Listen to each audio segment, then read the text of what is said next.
recent undercover report by CNN has sparked a global outrage about what many believe is modern-day slavery. The video of migrants being auctioned for a few hundreds of dollars for many is unacceptable centuries after slave trade was abolished.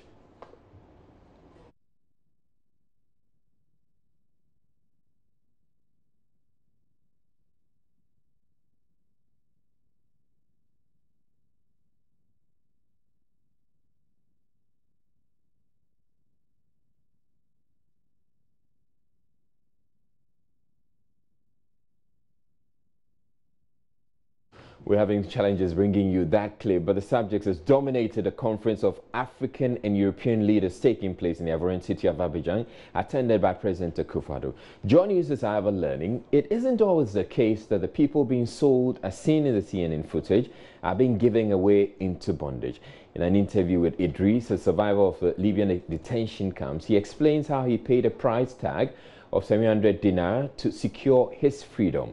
He asked that in many instances, migrants in captivity simply want their freedom so they could continue their journey to greener pastures in Europe. Idris granted this interview in 2015, well before the recent revelation by CNN. Squad na mi no mo ko de nya ye hilos na front it mi de ko duru normal ba hwe a chi na mo beto mo ko ton ye ma Arab phobi. We went in the Hilux, but we were arrested along the route and sold to some Arabs. They put us in the prison and demanded we pay 700 dinars. But I saw many Ghanaians there. Many of those who could not pay for their freedom died. Most of them were from Nkoranza. I spent 2 weeks in the detention center. We had to buy our own food.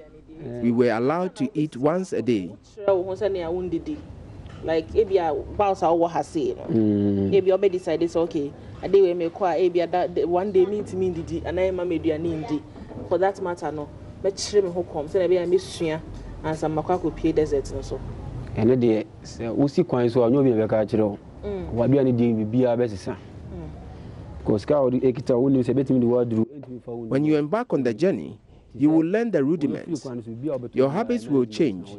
You cannot be sure if the money you have can take you to the end of the journey. Everything is management. There is time to drink water and time to eat gari. Sometimes while on the journey, the driver will not allow you to drink water or eat till evening. Starving is normal.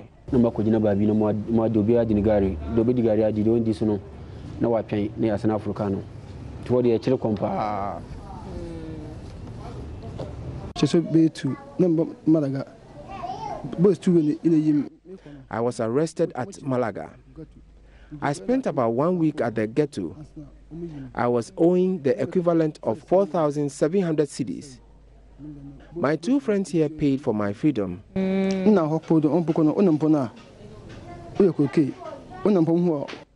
are like a cocaine for the Arabs. They can arrest you and sell you anytime.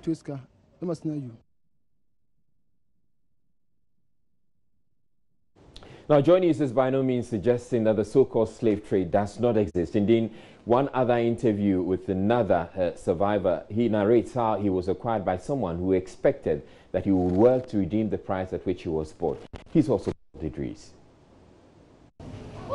No. You cannot just walk around unless you pay for your freedom. You cannot celebrate Eid or say your prayers. It's all work.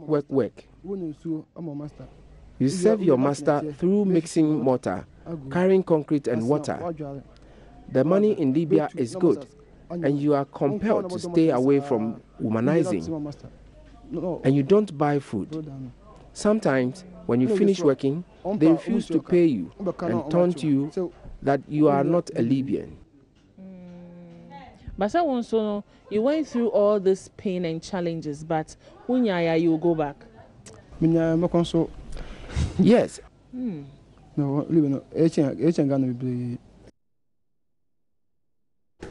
Well, Idris's interview and a similar account shared by at least one other survivor raises questions about whether the trade in Libya could all be described as slavery or could be something else. Joining me via Skype is Project Officer for the International Organization for Migration Ghana, Kojo Wilmot.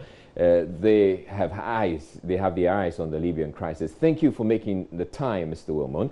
Now, have you been aware of the story as shared by Idris regarding the fact that not all the trade in human beings would be slave-related? And what does the IOM make of it?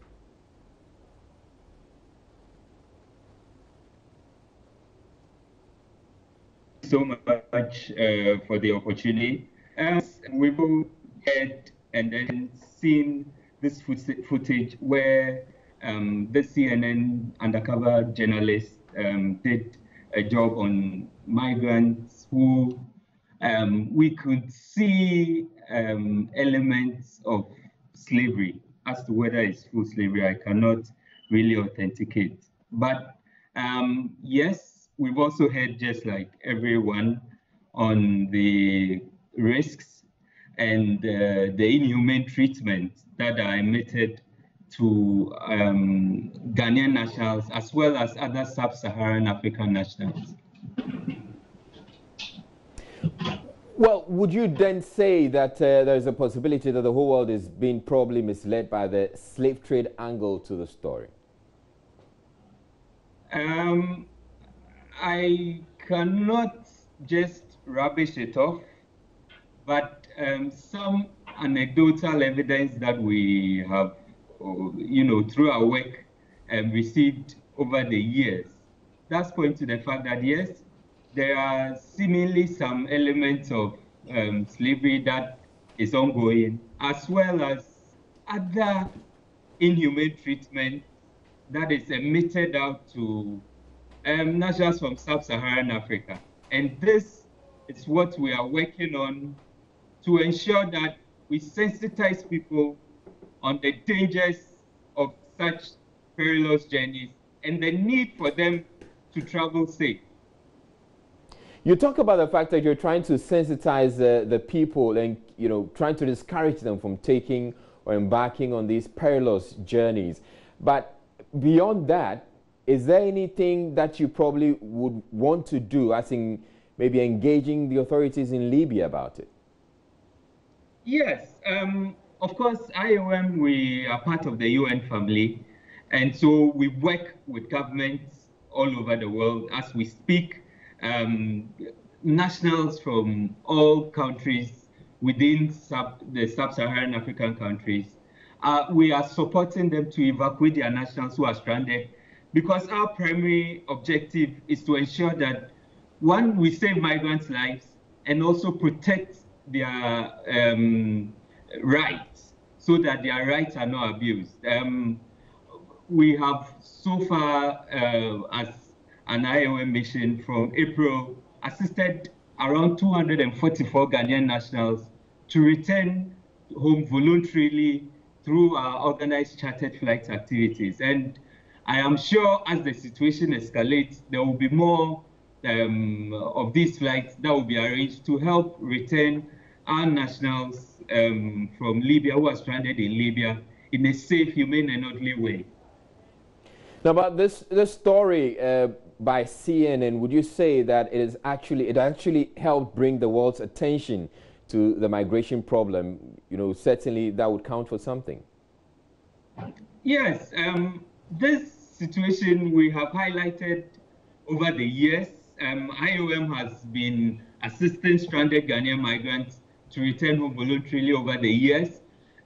We continue to highlight the risks and dangers that are associated with irregular migration, especially what is happening in Libya now, since it's a volatile situation. So then, yes, this CNN footage has helped bring other governments' attention on this issue.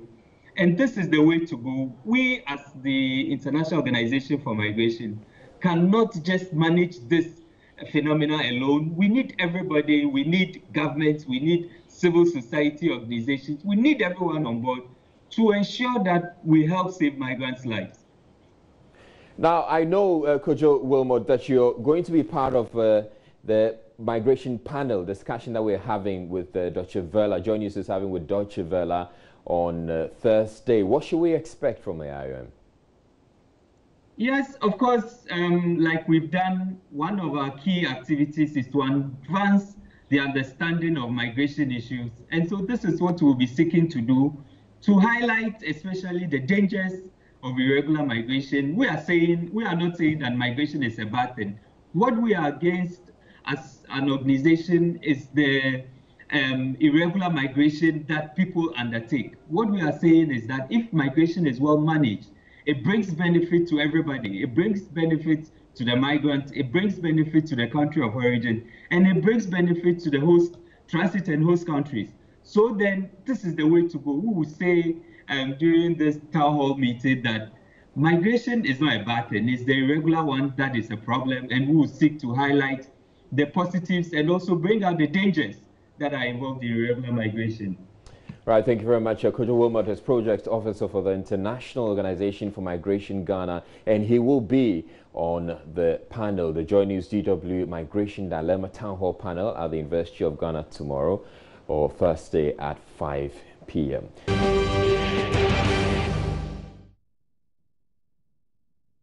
study by the National Commission for Civic Education has revealed a significant number of Ghanaians have a limited understanding of what corruption is. For most people, according to the report, corruption is when people embezzle funds or engage in fraud.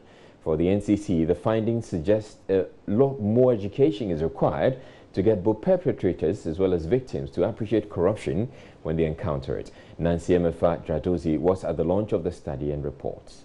Transparency International defines corruption as the abuse of entrusted power for private gains, classifying it as grand, petty and political depending on the amount of money lost and the sector where it occurred. For 60% of Ghanaians, though, corruption was either embezzlement or fraud. Head of the Public Administration and Health Services Management at the University of Ghana Business School, Professor Justice Nyingma Baole, described it as troubling. It's the case that for most of the things that we would technically classify as corruption, it's become part of normal Ghanaian day life. So, for example, you go to a place and somebody gives you a gift. Usually, people do not consider this as corruption. So, I think it is the characterization of what constitutes corruption within the normal Ghanaian daily activities.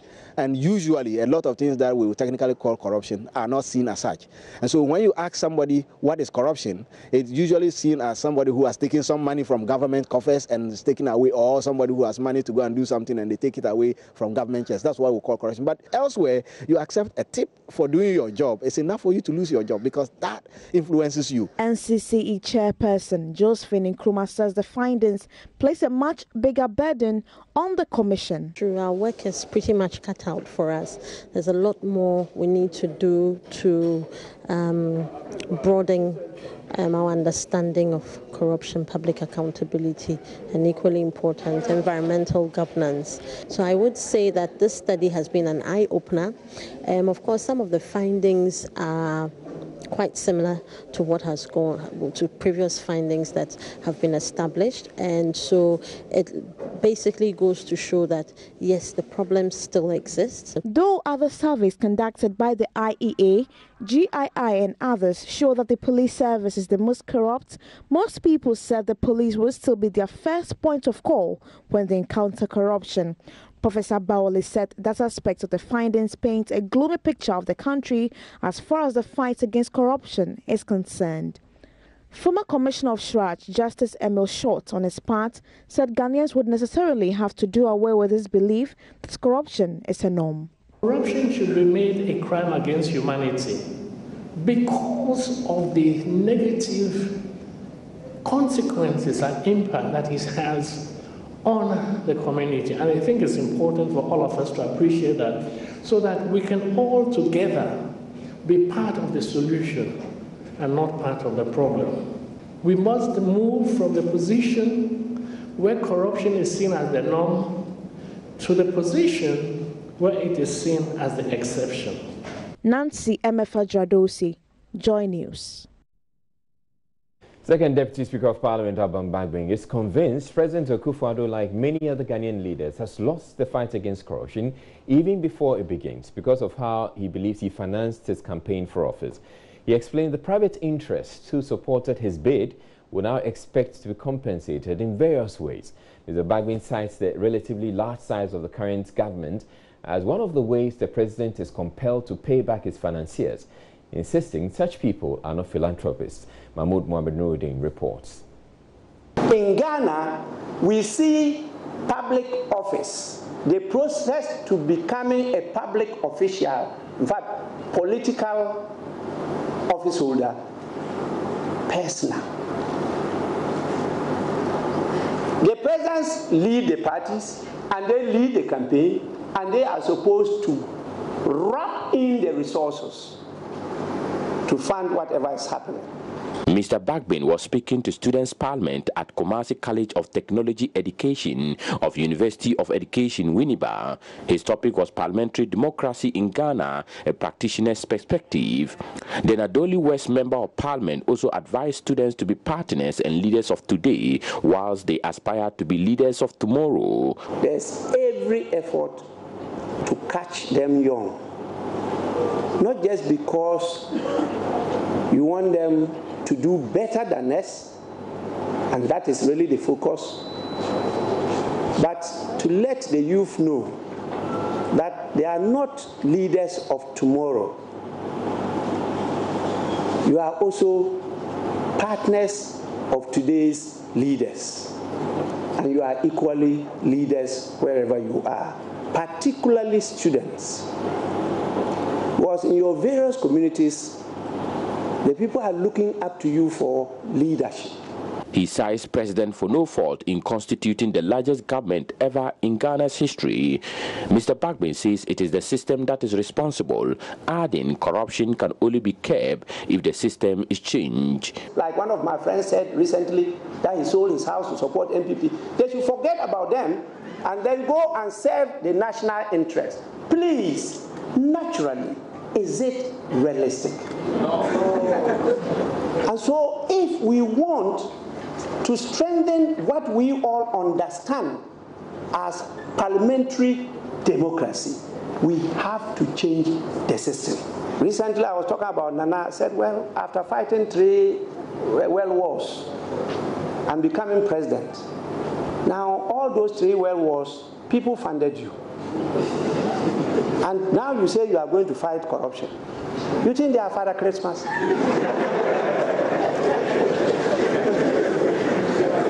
And so what I expect His Excellency the President to do is to lead us to cleanse the system.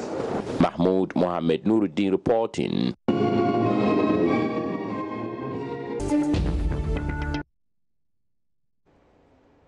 Hello again, good evening to you, and time now to bring you some business news updates. Now, Financial Intelligence Center, FIC, and the Bank of Ghana are mapping out areas that are being used for computer fraudulent activities, also known as Sakawa, as a way of helping to fight money laundering as Ghana stands the risk of being blacklisted. They hide behind their computers to dupe their victims, usually on the internet, and then deposit their proceeds, hard cash most times, in Ghanaian banks or buy properties. It is called computer fraud, or in the local parlance, Sakawa. But the activities could soon come to an end because the Financial Intelligence Center and the Bank of Ghana are stepping in to avoid a possible blacklisting of Ghana for money laundering. Head of Audit and Risk Management Department at the Financial Intelligence Center, Emmanuel Mensah, has been speaking to Joy News on the sidelines of a training program for the Association of Capital Market Operators and Anti-Money Laundering Reporting Officers. There are several cases. In fact, what we have been working with the FIC to do, one of the very important areas is that for every criminal act that is committed, we should look at the money laundering implications in it. So if somebody steals money or through corruption or whatever, after prosecuting the person for the crime that he has committed, we should also prosecute the person for money laundering. if any of it has taken place. Right now, what happens is that prosecution is for probably the stealing that has gone on, but not for money laundering. So there's training for the police, the law enforcement agencies, the judiciary, and so on to ensure that money laundering issues feature in our jurisprudence very, very strongly. The training program offers practitioners latest trends in the money laundering world and how to combat it. President of the association, Samuel Park-Kwesiafo, says their members recognize the negative impact money laundering has on the country and is ready to assist the Bank of Ghana and the FIC to arrest perpetrators. The association is made up of anti-money laundering reporting officers and compliance officers. And in a chess game, we have some people called pawns. They are in the front line dealing with the clients day-to-day basis. So they should be able to understand suspicious transactions that are coming in and report to the FIC. The FIC, even though FIC is SEC, even though that they're regulators, they are not in our various firms. So we meet the client, we onboard the client, do the KYC, enhance due diligence, customer due diligence. So we should be able to report to SEC and FIC that this person bought this money, X amount of money, and we flag it maybe as a suspicious transaction. And then FIC take on and then investigate. We don't do the investigation. The FIC or SEC does the investigation. So we are basically the forefront. That's why our members need to be trained to be able to identify issues concerning money laundering that is coming in, and then various transactions that are coming in, able to identify any money laundering situation in it. So that's when the association comes in strongly. Deputy Director General of the Securities and Exchange Commission, Paul Ababio, says government will strictly enforce the laws on money laundering. A few years ago, we didn't even have an AML law. And so the question became, we weren't even gathering data on some of these activities. The banking sector, just by its nature of operations, obviously has to deal with a lot of international markets. So they have historically had to have a stronger KYC backbone. But for the other non-bank sectors, because we are mostly focused on local business, there hasn't been that level of exposure. But now with the local legislation and with the regulations we are coming out with, we expect a stronger regulation of such activities. The exercise, according to the FIC, will be extended to individuals with questionable sources of income. The Tax Compliance Task Force of the Ghana Revenue Authority, GRA, is embarking on a mop-up session to clamp down on companies which have defaulted on payment of taxes. The first point of call was the Accra Mall, which defaulted in tax payment worth over 2 million Ghana cedis. The timely payment of the debt paid by management prevented a close down of the mall by the task force. Joy Business Charles IT was earlier with the force and our reports.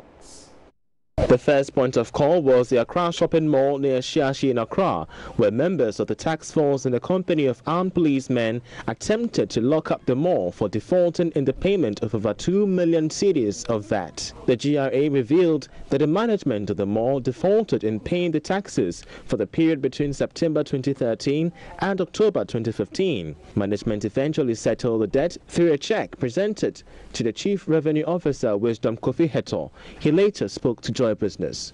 We have encouraged them to come voluntarily to pay their taxes. In fact, the law enjoins them to make reasonable arrangements to settle any tax debt that they owe Ghana Revenue Authority. But this was not done. This was not complied with. So today we are here to fall on other tools available to us to ensure that these tax debts are settled. Another revenue officer at the GRA, John Yao Boabin, said the move will be part of GRA's tax collection campaign aimed at improving tax compliance, especially among the informal sector. If they do not pay here and now as we expect, then we apply the seal-off sanction, where the whole building, their office will be seal-offed and then logged with the commissioner's tape, and they have no right to open it until they have come to make satisfactory arrangement to pay the liability. The move by the Debt Management and Compliance Enforcement Unit of the Ghana Revenue Authority, GRA, forms part of efforts to improve upon tax compliance in the country. Now, Ghanaians have not yet enjoyed the full benefits of the annual budget funding amount from 2014 to 2016. That's according to an assessment by the Kumasi Institute of Technology and Environment, KITE, on oil-funded projects. The assessment was based on the 4 priority areas, which include education, health, agriculture and infrastructure, as mandated by the Petroleum Revenue Management Act, PRMA. Addressing a stakeholder workshop on key provisions of the Act, Executive Director of KITE, Ishmael Jikumihini, revealed that about 65% of projects undertaken in the beneficiary areas are not listed as part of priority areas under the law. We need to stop spreading the money. We need to stop targeting too many projects. Let's focus on, even if it's one project, let's focus on that and use them. And otherwise, after another 5 years, we'll come back and we'll be in the same situation. Would that be a fair conclusion to say the money were not spent fairly? As expected by the Act, I wouldn't say we have been able to spend the money as expected by the Act, because there are 4 objectives that the Act said. If we use the ABFA money, we have to ensure, amongst other things, even balanced development. We should use it to maximize economic development. We should use to help the people who are disadvantaged. And if you look at those 4 areas, and that it should be aligned to a long-term national development plan, I wouldn't say that we've been able to achieve that. But in all this, what has been your engagement with the Ministry of Finance to ensure that some of these monies are being accounted for? Well, the Ministry of Finance are supposed to report to Parliament, and Parliament, in actual fact, are the ones who are supposed to get the Ministry of Finance to do the right things. Clearly, the way even the projects are described, you cannot even go and find some of the projects because of their description. So the Ministry of Finance, thankfully, they were here, so they know what they are supposed to do. They know they need to report on the project as dictated by the law, so as to allow for easy monitoring of the projects. And that's all in business tonight. Many thanks for watching. My name is Emmanuel Abuaji Riafe. For more business news, log on to myjoyonline.com/business. Have a good evening.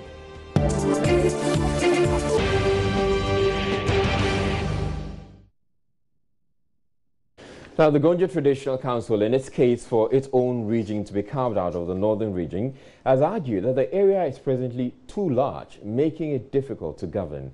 The council is the 5th group of petitioners to appear before the Commission for the Creation of New Regions, which has already heard arguments why the Brua Ahafo, Western and Volta regions should also be split.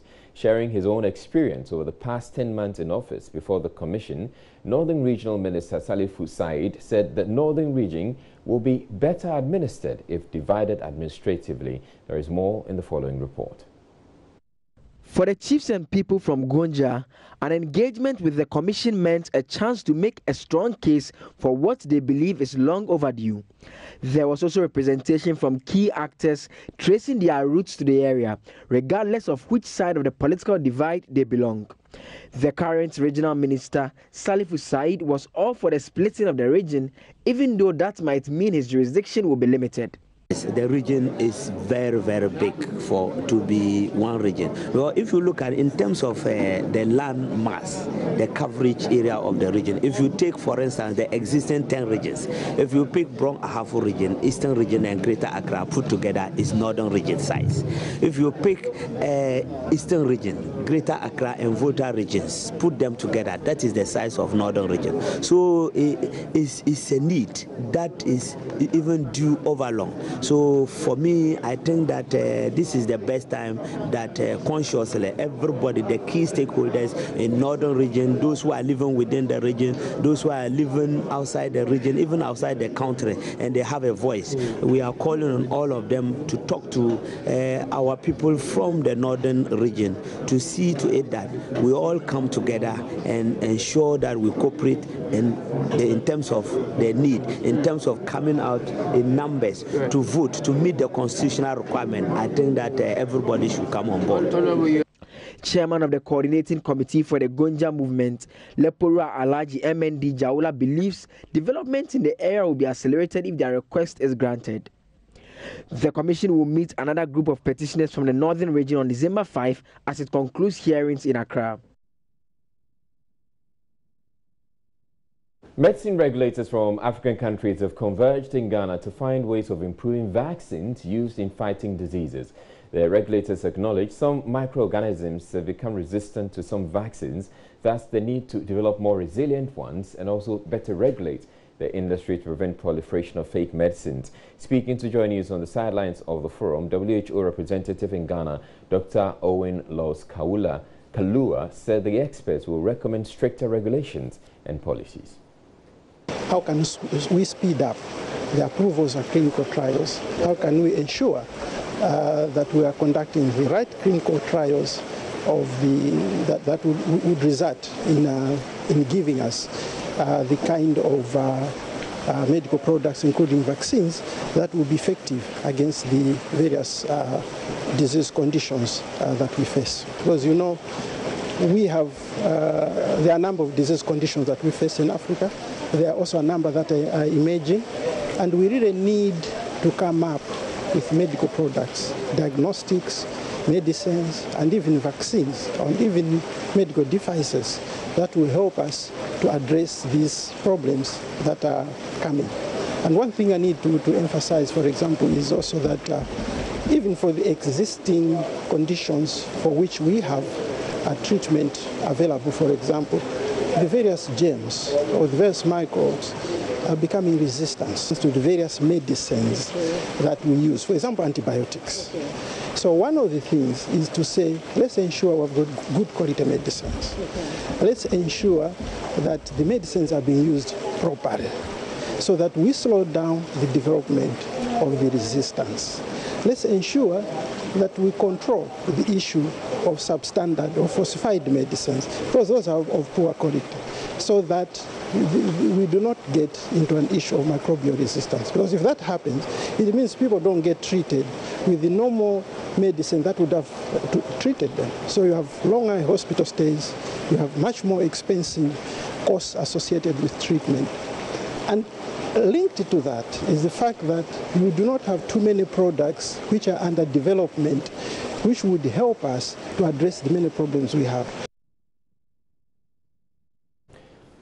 He also advised patients who visit the hospital to desist from discontinuing their medication, as it has a tendency to weaken their immune system. Follow the rules and the guidance that has been given from the health workers in terms of how they should take their medicines, how long they should take their medicines. They have to adhere to it. Because yes, the regulators and others can ensure quality medicines. But if they are given to a patient and you go home, instead of taking the medicine for 5 days, antibiotic, after taking for 2 days you feel better, you stop. That itself contributes to speeding up of the development of microbial resistance that later on will not only harm you, but harm everybody else when what you have gets passed on to other people. Now they're on the streets of Accra. It turned out there were quite a few people who were guilty of the practice of discontinuing their medication once the symptoms they reported to the hospital disappear. I follow to the latter. The reason why I'm saying this, I had a personal experience. I was given a malaria drug, which I was supposed to take, and then I skipped one. And what happened to me is that the following day, I took it, and then I took it the last one. It did not work. And I realized that the same medication that I was given, it was not working for me again. And then the results I had was very, very terrible. So even with me, I prefer the injection more than even medication, because human beings, whatever you like, whatever you do, you can easily forget. I follow through. I make sure that I go according to what the doctor asks me to do, so that I can get better on time and then go back to work. So I don't normally give myself interval when I'm taking my drugs. I finish everything. Yeah, I do take all, because when I'm not taking all, the problem is still there, and then it can cause different things to me. So I'm serious about my medication. Deputy Upper West Regional Minister Amidu Chinai Isahaku is seeking to bring about change in the way people spend on funerals in this region, so that instead of spending thousands of cedis to send off departed relatives, he is proposing that the money is spent on educating the region's children. Addressing participants at the district forum at Nandong, he urged the people to put their resources where the returns will bring them development.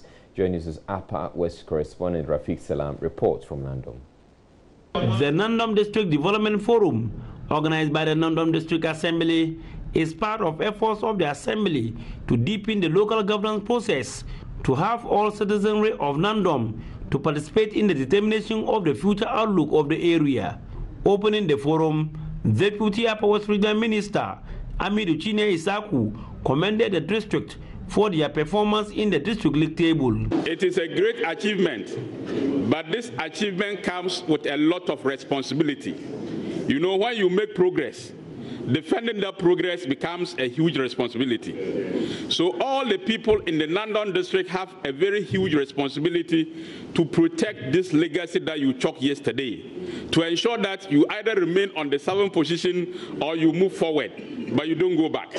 He called on the participants to attach serious importance to the forum so as to develop strategies to lift the people from the poverty quagmire they are wallowing in. Sometimes we have relatives who go through hell before they die, and we don't go to their aid, but when they die, we go for loans, we mobilize all kinds of resources to do their funerals. I think that as Africa, we need to move beyond that. We need to look at productive investment, invest in ventures that will grow our communities, that will grow our district, that will grow our region, and ultimately that will grow our country. District Chief Executive for Nandom, Ansol Nantidius Akung, disclosed the forum will center on 8 thematic areas, which include agriculture and rural development, women in development initiative, infrastructure planning, education planning to overcome low enrollment and poor BEC results. Mr. Ansol Nan expressed concern over the poor performance of candidates in the BEC for the past 4 years, urging the participants to proffer ways to reverse the trend. It is a very big challenge. It will take all of us collectively to address this lacuna. And I call on all of you here, parents, especially the chiefs, mothers, development partners, to rally around for us to change this bizarre, negative situation. Reporting for J News, Rafiq Salam, Nandom.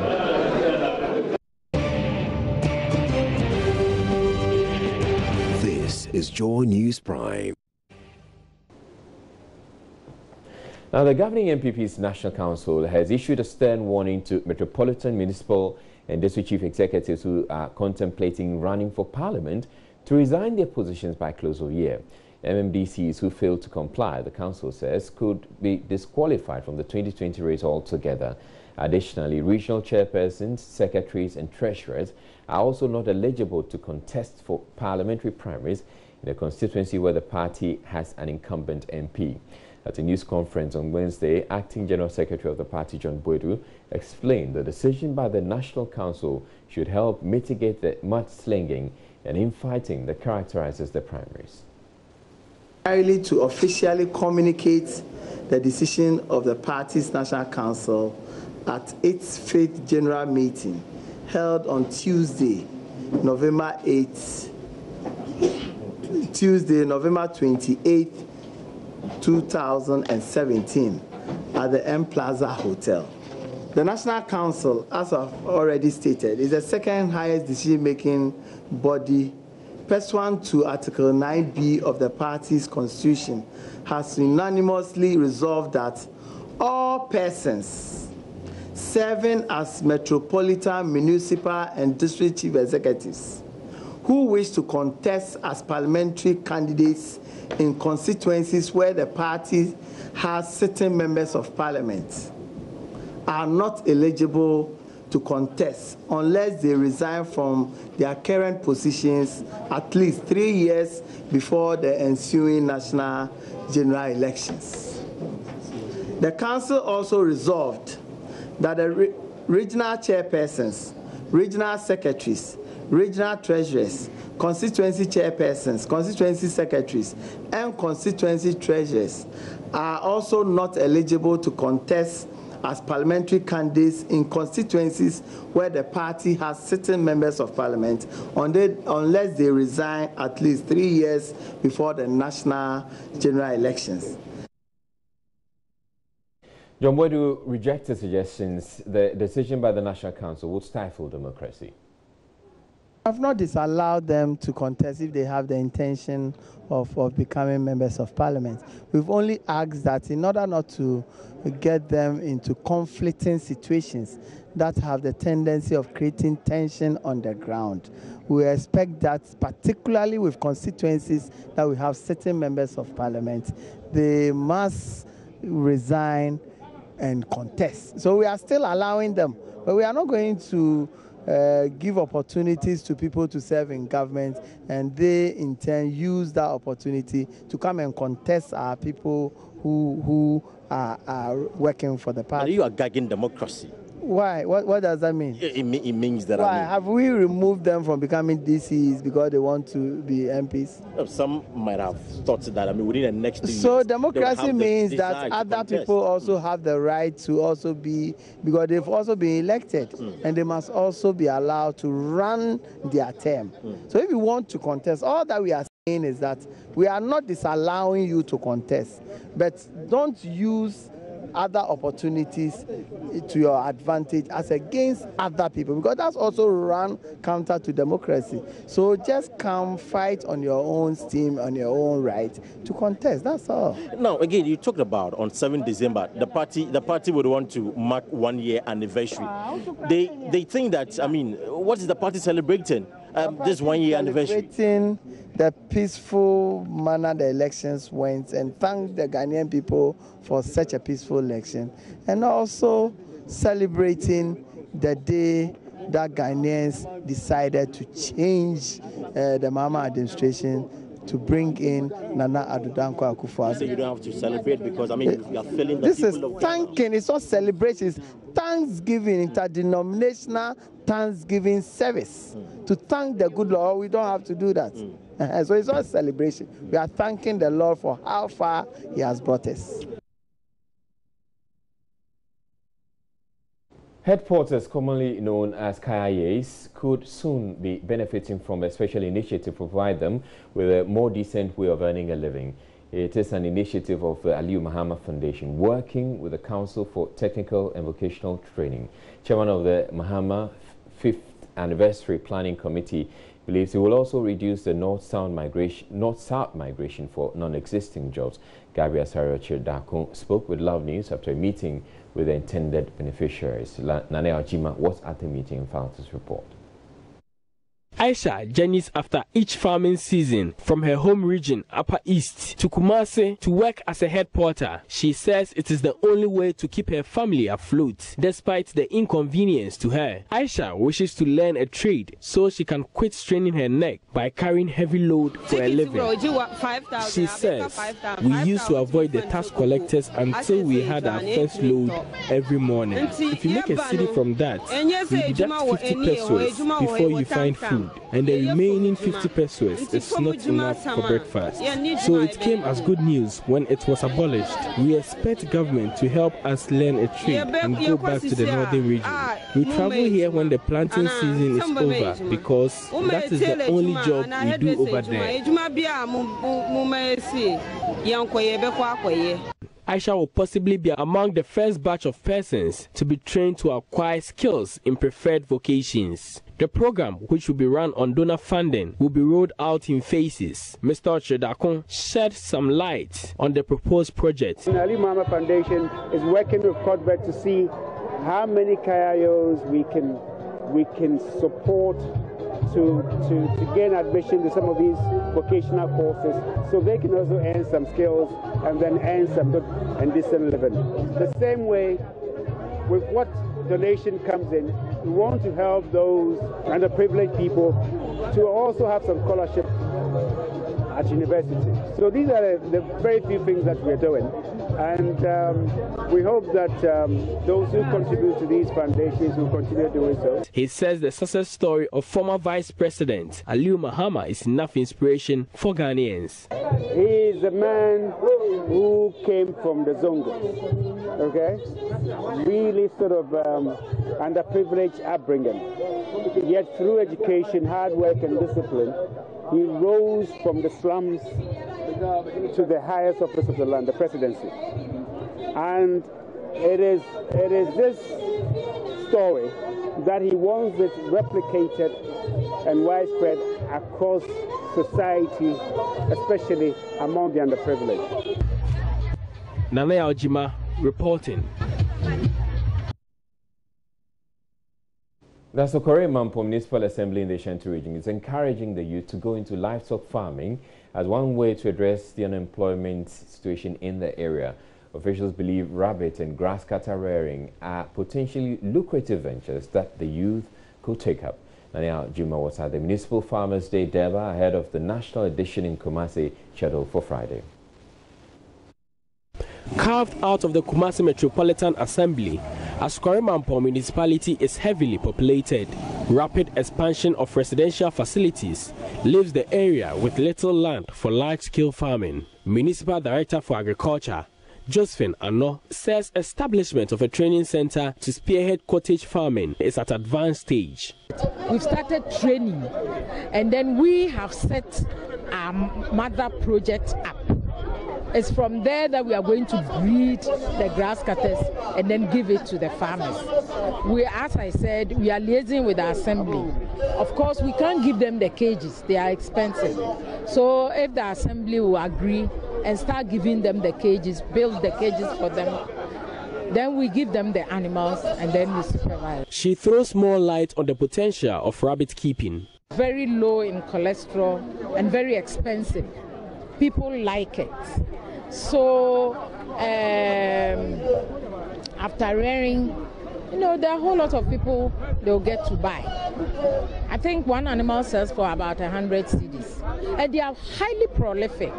It means they give every 3 months. The Farmers' Day celebration saw recognition of efforts of all farmers in the municipality. Distinguished farmers were celebrated for contributing to food security efforts. Municipal Chief Executive Ali Duseidu reiterated support for young individuals with interest in farming. All the youths within the assembly jurisdiction to come out with something. When they are able to come out with something, we will be there to push, because the ability to do is there. So why don't I also support it? So we are looking at all those things. They are now into processing of the of chickens and all that. These are some of the things. We don't want it to be in a situation where it's just a raw material. Sometimes you leave the raw there. Aside the raw, you also have the processing aspect. Nanaya Ojima reporting.